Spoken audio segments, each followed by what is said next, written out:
माझ्यावर संकट आली पण मी कधी झुकलो नाही. शत्रू बलाढ्य होता पण माझा निर्धार त्याहून मोठा होता. कारण युद्ध फक्त रणांगणात नसतं, ते विचारांतही असतं.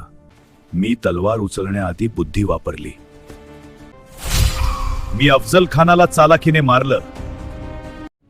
मी शाहिस्तेखानाची बोटे कापून त्याला अद्दल घडवली. मुघलांनी आग्र्यात कैद केलं, पण कैद शरीराची होती, विचारांची नव्हे. मी तिथून बाहेर निघालो धैर्याने आणि चातुर्याने.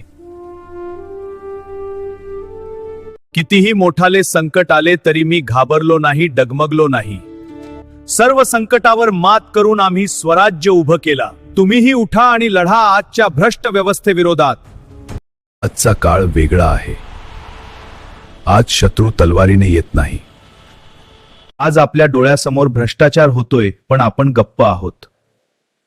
तुम्हाला आजच्या भ्रष्ट व्यवस्थेविरोधात लढायचं आहे.